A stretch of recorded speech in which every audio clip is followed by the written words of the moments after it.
오늘 온전히 거룩하게라는 제목을 가지고 함께 은혜를 좀 나누고자 합니다.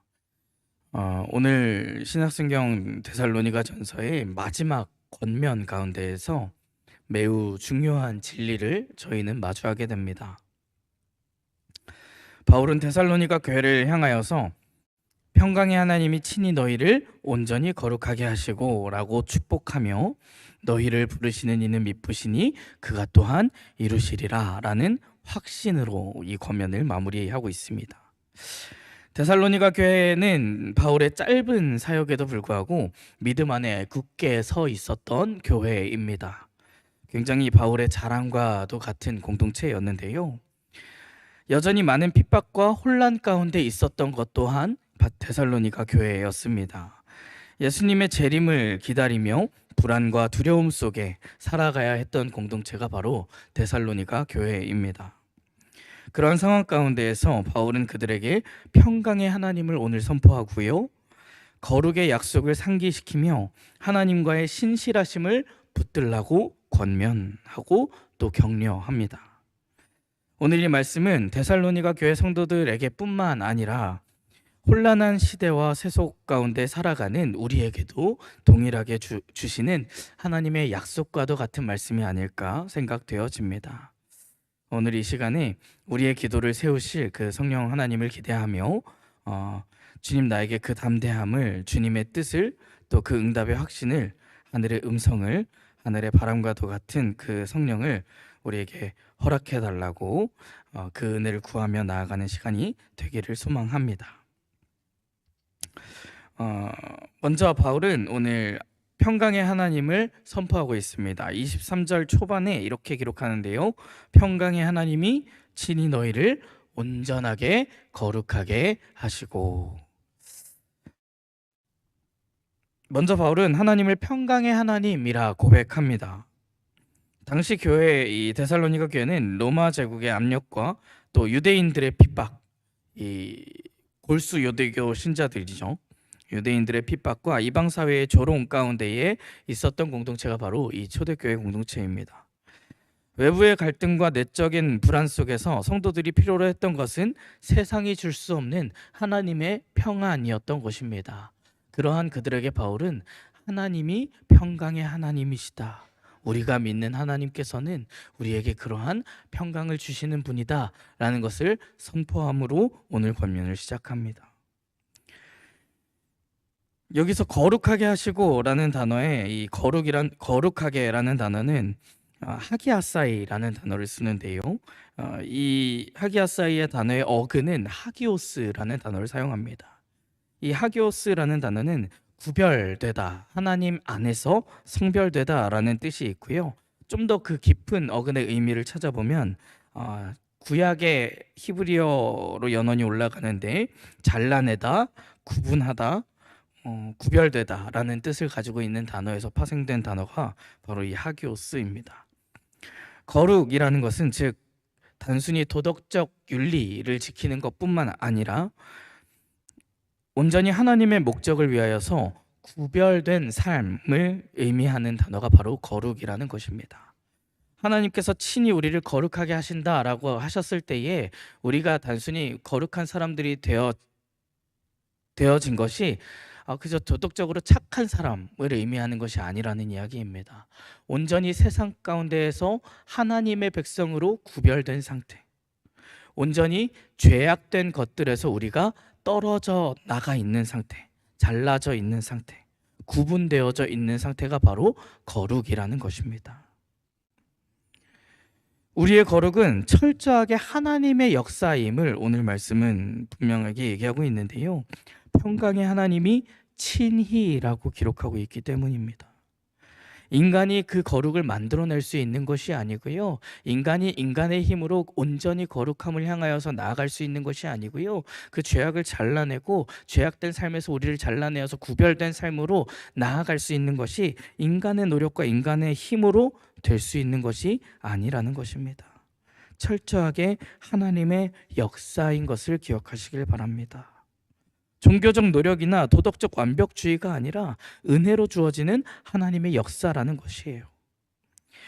빌립보서 2장 13절에서는 바울이 이렇게 고백합니다. 너희 안에서 행하시는 이는 하나님이시니 자기의 기쁘신 뜻을 위하여 너희에게 소원을 두고 행하게 하시나니. 그럼 하나님의 뜻은 무엇일까요? 데살로니가전서 4장 3절에 이렇게 기록합니다. 하나님의 뜻은 이것이니 너희의 거룩함이라. 곧 음란을 버리고. 성경은 하나님의 뜻을 거룩이라고 분명하게 기록하고 있고요. 그 뜻을 위하여 우리를 행하게 하신다고 기록하고 있습니다. 우리를 행하게 하시는 이가 누구신가요? 너희 안에서 행하시는 이는 하나님이시니. 우리가 거룩할 수 있는 이유는요, 우리가 거룩을 향하여 나아가야 하는 이유는요, 하나님께서 친히 우리를 거룩하게 하시기 때문입니다. 성도의 거룩은 그러므로 자기 자랑이 아니라 오직 은혜의 증거가 되는 것입니다. 내가 잘나서 거룩한 것이 아니라 내가 종교적으로, 내가 영적으로, 신앙적으로 뭔가 내가 부단히 노력해서 된 것이 아니라 온전히 하나님께서 친히 나를 붙드시고 내 안에서 역사하셔서 내가 거룩하여진 것. 그것이 우리의 은혜의 증거가 되는 복된 삶이 우리 안에 있기를 간절히 소망합니다. 이러한 거룩은요, 작은 행동이나 태도의 변화만을 의미하는 것이 아니고요, 인간의 전 존재적 변화를 의미합니다. 그것이 바로 거룩으로 나아가는 삶의 첫 걸음인데요. 오늘 23절의 후반부는 이렇게 기록하고 있습니다. 또 너희의 온 영과 혼과 몸이 우리 주 예수 그리스도께서 강림하실 때에 흠없게 보존되기를 원하노라. 바울은 여기서 인간의 전 존재를 분명하게 말하고 있습니다. 영은 푸뉴마라는 단어를 사용하고요, 혼은 푸시케라는 단어를 사용합니다. 또한 몸은 소마라는 단어를 사용하는데요, 여기서 영, 푸뉴마는요, 하나님과 교통하는 영적인 영역입니다. 모든 인간은 영적인 존재라고 성경은 분명하게 기록하고 있는데요, 그것은 하나님께서 인간을 창조하실 때 흙으로 빚으시고 그 안에 생기를 불어넣으셨기 때문입니다. 그 안에 영을 불어넣으셨어요. 그때 생명이 되었거든요. 우리 안에는 하나님께서 불어넣어주신 영이 있습니다. 푸시케는 혼입니다. 감정, 생각, 의지를 포함한 인간의 인격적 자아, 우리가 성찰할 수 있는 자아를 의미하는 단어가 바로 푸시케입니다. 그럼 소마, 몸은 무엇일까요? 물리적인 몸입니다. 우리의 삶이 드러나는 가장 구체적인 영역이죠. 우리의 삶이 드러나는 그 모든 겉부분의 외적인 것들을 의미하는 단어가 바로 소마, 몸입니다. 그러면 오늘 말씀을 다시 한번 생각해 보면 무엇일까요? 즉 하나님께서 우리를 붙드셔서 친히 거룩하게 하신 것이 그저 속만 거룩하게 하신 것이 아니라, 생각만 거룩하게 하신 것이 아니라 우리의 온 영과 혼과 몸을 거룩하게 하신다라는 것입니다. 온이란 단어가 왜 들어가 있는지를 기억하시길 주님의 이름으로 축복합니다. 하나님은 성도의 일부분만이 아니라 전인적인 변화를 원하시고 그것을 위하여서 우리 안에 소원을 두고 행해 나가신다라는 거예요. 로마서 12장 1절에서 바울은 이렇게 권면합니다. 그러므로 형제들아, 내가 하나님의 모든 자비하심으로 너희를 권하노니 너희 몸을 하나님이 기뻐하시는 거룩한 산 제물로 드리라. 이는 너희가 드릴 영적 예배니라. 모든 자비하심으로 뭐라고 권하고 있나요? 너희 몸을 산 제물로 드리라고 얘기하고 있습니다. 소마죠. 근데 그 소마가 거룩한 산 제물로 드려졌을 때 뭐가 된대요? 영적 예배가 되어진다고 합니다. 푸뉴마의 영역까지 나아가게 되는 거예요. 고린도전서 6장 19절 20절에서도 이렇게 기록하고 있습니다. 함께 한번 읽어볼까요? 고린도전서 6장 19절 20절입니다. 시작. 너희 몸은 너희가 하나님께로부터 받은 바 너희 가운데 계신 성령의 전인 줄을 알지 못하느냐. 너희는 너희 자신의 것이 아니라 값으로 산 것이 되었으니 그런즉 너희 몸으로 하나님께 영광을 돌리라. 아멘. 너희 몸이 무엇이래요? 뭐라고 얘기하고 있나요? 성령이 거하시는 전이라고 고백하고 있습니다. 성령께서 우리의 영에, 우리의 영 안에, 우리의 마음 가운데에, 우리의 속에 거하고 계신다라고 한다면 하나님께서 다스리시는 우리의 영은 누구와 교통하고 있습니까? 하나님과 교통하고 있죠. 하나님과 교통하면서 깨끗해져가고 거룩해져가는 그 영을 소유한 사람은 그 생각과 정신과 의지가 어디로 향하게 될까요? 하나님의 뜻으로 향하게 되어집니다. 하나님의 뜻으로 생각과 의지가, 마음이, 감정이 향하게 되면 그 사람의 몸은, 겉사람은, 우리의 삶은, 드러나는 구체적 영역은 어디로 향하게 될까요? 거룩함으로 향하게 되죠. 거룩은 단순히 예배당 안에서만 우리가 뜨겁게 찬양하고 부르짖어 기도하고 우리끼리 모여서 은혜를 나눌 때에만 드러나는 것이 아니라는 것입니다. 우리의 말과 우리의 생각, 우리의 가정생활과 우리의 직장과 우리의 학교, 더 나아가서 내가 커피를 마시는 그 카페에서의 공간까지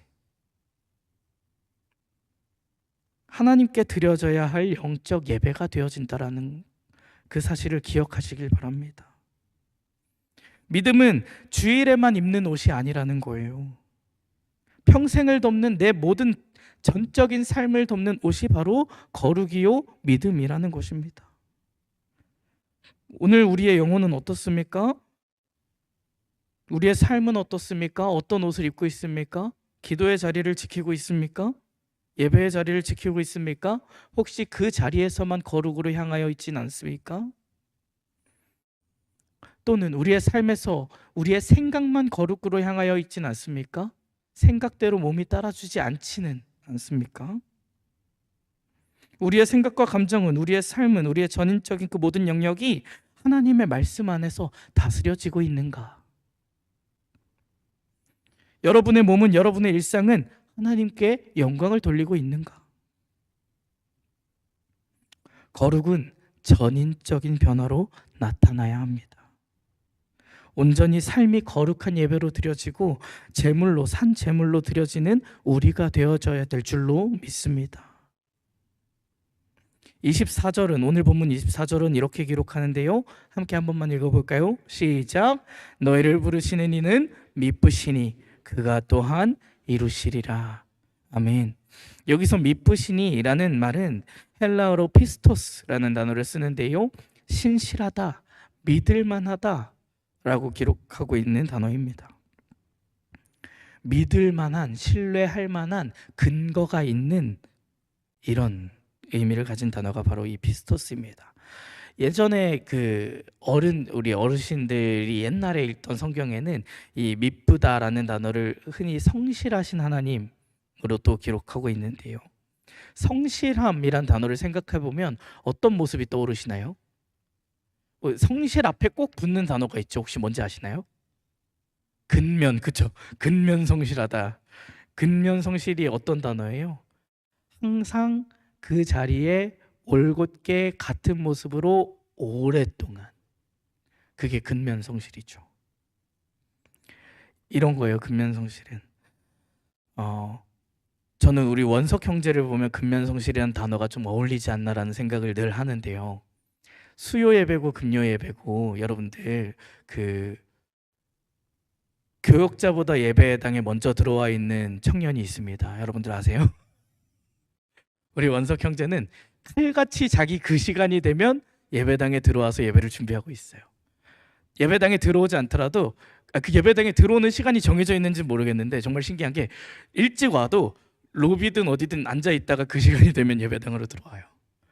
제가 가끔 이제 잠깐 뭘 먹고 온다거나 또는 잠깐 밖에 이제 차를 옮기고 온다거나 하면은 원석 형제가 딱 와 있어요. 안녕하세요. 그래서 근면성실. 원석 형제가 예배에 대해서 또는 원석 형제가 자기 신앙에 대해서 여기서 찬양하는 그 모습이 은혜가 되고 그 모습이 분명히 자신의 진정성이 있다라고 우리가 느껴져요. 왜일까요? 그의 삶에서의 모습이 항상 그 예배를 소중히 여기는 모습이 드러나 있잖아요. 그것이 증거가 되잖아요. 우리 안에 계신 하나님께서 그러한 미쁘신 분이라는 겁니다. 우리를 부르신 하나님은 결코 변하지 않으신다라는 거예요. 우리의 믿음은 흔들릴 수 있고요, 우리의 결심은 약해질 수 있습니다.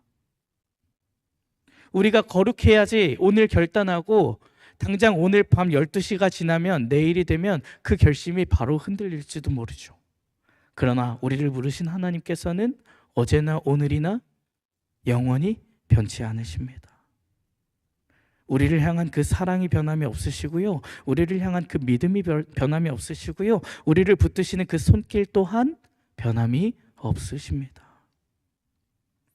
빌립보서 1장 6절은 이렇게 기록합니다. 너희 안에서 착한 일을 시작하신 이가 그리스도 예수의 날까지 이루실 줄을 우리는 확신하노라. 요한일서 3장 3절에서도 이렇게 기록합니다. 주를 향하여 이 소망을 가진 자마다 그의 깨끗하심과 같이 자기를 깨끗하게 하시느니라. 아멘. 너희 안에서 착한 일을 시작하시니 미쁘신 하나님께서 언제까지요? 그리스도 예수의 날까지. 그게 언제인가요? 예수님께서 다시 이 땅에 오실 때에, 모두를 심판하고 그 마지막 때에, 그 때에까지 분명하게 이루실 줄을 확신한다라는 고백인 거예요.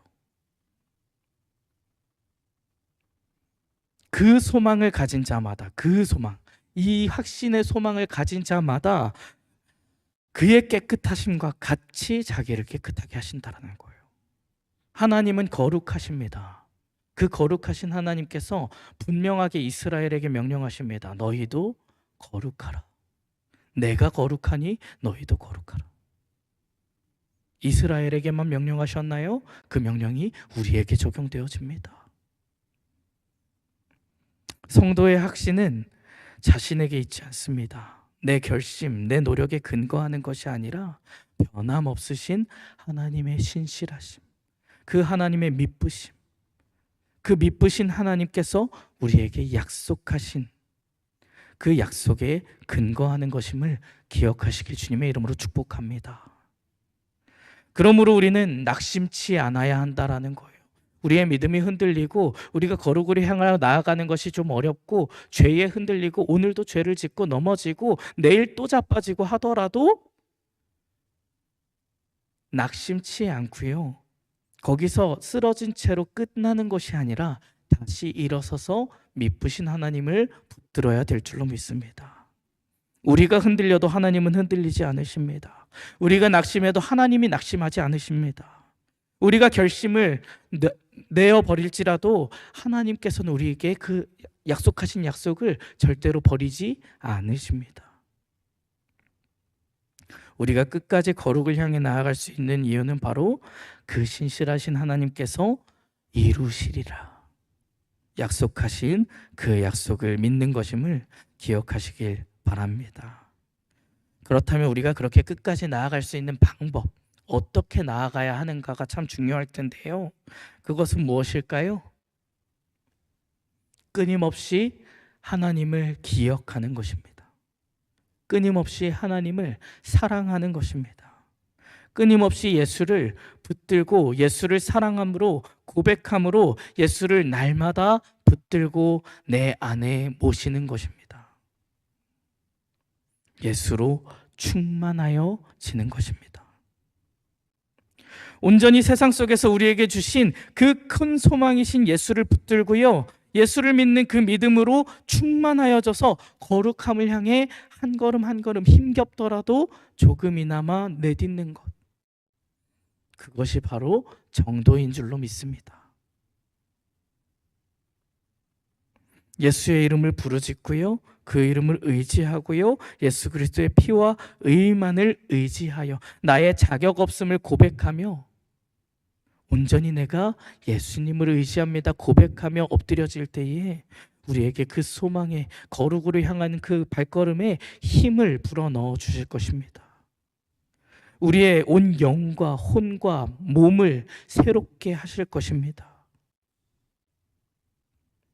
오늘 이 밤에 기도하실 때에 그러한 거룩을 향하여 좀 결단하며 나아가시기를 주님의 이름으로 축복합니다. 우리 하나님께서 거룩하십니다. 저를 한번 따라해 볼까요? 우리 하나님은 거룩하시다. 우리 조금 더 힘있게 고백할까요? 우리 하나님은 거룩하시다. 그러니 우리도 거룩해야 한다. 아멘.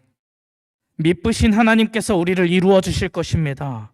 죄악된 세상 속에서 그리스도의 사람들로 구별되어서 그것에서 죄악된 것들을 잘라내 버리고 구별된 백성으로 우리를 거룩해 하시는 그 은혜로 나를 세우고요, 세워진 모습으로 세상 속에서 빛과 소금으로 살아가게 될 때에 그 모든 모습을 통하여서 하나님께서 영광을 받으시고 하나님이 드러나고 하나님이 드러나는 삶을 통해 나의 삶의 영역에서 하나님의 나라가 넓혀질 줄로 믿습니다. 그러한 거룩한 백성이 우리 모두가 되어지시기를 주님의 이름으로 축복합니다. 오늘 이 밤 기도하실 때에 그 거룩의 은혜를, 우리를 구별해내는, 우리에게 그 거룩함으로 나아갈 때 불필요한 모든 것들을 잘라내는 주님의 손길과 역사가 우리 모두에게 있기를 간절히 주님의 이름으로 축복합니다.